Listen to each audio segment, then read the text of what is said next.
This is not going to happen. The killing of Christians is not going to happen. If the Nigerian government continues to allow the killing of Christians, the USA will immediately stop all aid and assistance to Nigeria. We're going to do things to Nigeria that Nigeria is not going to be happy about and may very well go into that now disgraced country, guns a-blazing, to completely wipe out the Islamic terrorists who are committing these horrible, horrible atrocities. I'm hereby instructing our Department of War to prepare for possible action. If we attack, it will be fast, vicious, and sweet, just like the terrorist thugs attack our cherished Christians. The short speech you have just listened to is an excerpt from a speech delivered by U.S. President Donald Trump. In the shadows of Nigeria's verdant lands, a storm brews, not of nature, but of human horror. Christians slaughtered, villages razed, faith itself under siege. What many label a genocide, fueled by Islamic terrorists, has echoed across oceans to the halls of power in Washington. With President Trump's recent vow ringing out, we're going to do things to Nigeria that Nigeria is not going to be happy about. We unpack a possible U.S. master plan to crush these shadows. This isn't speculation for sport, it's a blueprint for bravery. But as we dive in, ask yourself, when does silence become complicity? How many cubic meters of blood have been shed before reaching a point at which the U.S. started to respond? This isn't just geopolitics, it's a moral mirror. As we unpack this plan, ask yourself, when does a nation's suffering become our shared shame? How many lives lost before intervention isn't invasion, but imperative? Reflect deeply. In the arsenal of justice, do we wield swords or shields? And at what cost to our souls? As the U.S. does not have a base close to Nigeria, an U.S. aircraft carrier is likely to be stationed in the Gulf of Guinea and from there launch operations. Here are 6 options that the U.S. military is very likely to adopt. Option 1. High-grade military drones will be launched from the carrier to target and eliminate the terrorists in their hideouts and camps. These drones can remain airborne for several hours without needing to refuel and are highly lethal. These high-grade military drones would soar from the aircraft deck, technological titans capable of lingering in the skies for hours without refueling, their lethality a whisper of doom to terrorist hideouts and camps. They would cross the southern parts of Nigeria and go far north, where the militants have their hideouts. These unmanned Avengers, guided by satellite eyes, would strike with pinpoint accuracy, obliterating threats in remote enclaves of Nigeria. Option 2. Fighter jets will perform special operations with high-precision target-guided missiles to eliminate the terrorist in their hideout. These jets will be launched from the carrier stationed in the Gulf of Guinea. These fighter jets, sleek harbingers of havoc, would execute special operations, unleashing high-precision target-guided missiles to eradicate terrorists in their shadowy sanctuaries. When catapulted into combat, these aerial assassins navigate with navigational nobility, ensuring minimal collateral in maximum mayhem. These jets, armed with high-precision, target-guided missiles, will surgically excise terrorists from their lairs, leaving no room for error or escape. These missiles will mirror the militants' madness to the highest order. Option 3. The U.S. military will launch targeted operations using helicopters to drop commandos. These commandos and SEALs will perform operations with boots on the ground.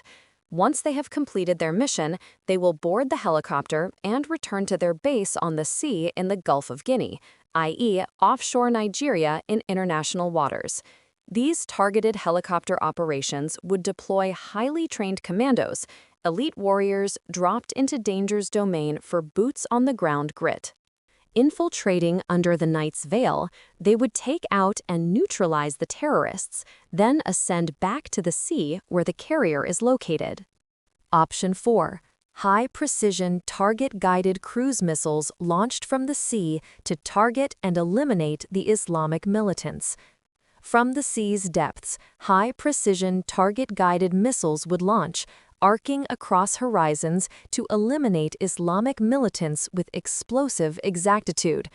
Ship-borne sentinels, they bypass borders, bringing retribution without risk to ranks.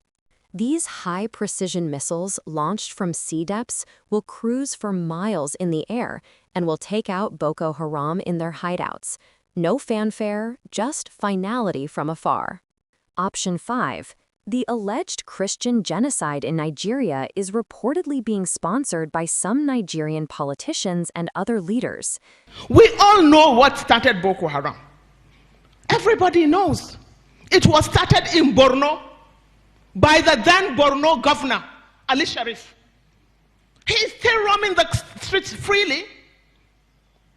Yes. When Yusuf was caught alive, who created it? The ECOMOG. Who created the ECOMOG? We have to look at the root cause in order to find a solution.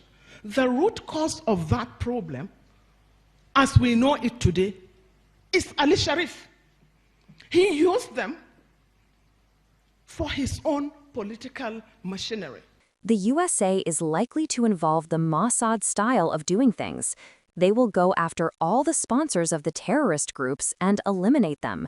Trump said, "We're going to do things to Nigeria that Nigeria is not going to be happy about. When they begin eliminating the sponsors, there will be great weeping and wailing in Nigeria." At the genocide's grim core lie alleged sponsors, Nigerian politicians and leaders funneling funds to fuel the flames of terrorism. Drawing from Mossad's masterful playbook, the U.S. would pursue these patrons with predatory precision, eliminating the architects of atrocity. Trump's terse threat resounds. We're going to do things to Nigeria that Nigeria is not going to be happy about.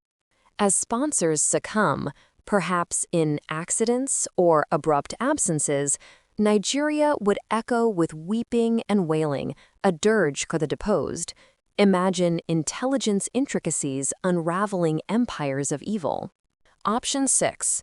This option is for the U.S. to work with the Nigerian military to launch joint operations. However, this option is largely off the table because the Nigerian army cannot be trusted, as reported by different sources. According to reports, the Nigerian military has been heavily compromised and infiltrated by Islamic terrorists, so the U.S. would likely not use this option. Partnering with the Nigerian military for joint operations sounds strategic on the surface, united fronts forging forward.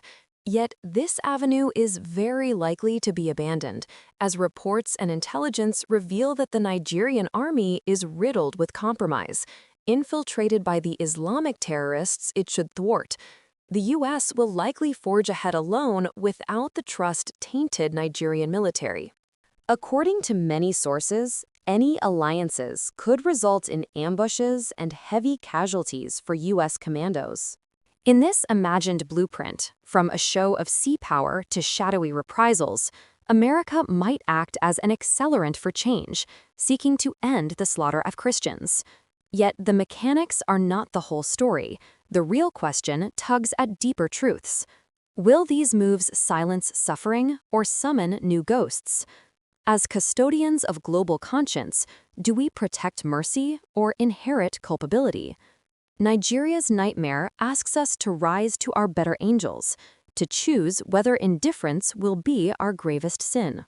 Tell me below, would intervention kindle lasting peace or kindle fresh peril? Subscribe for more thought-provoking analysis. Thanks for watching.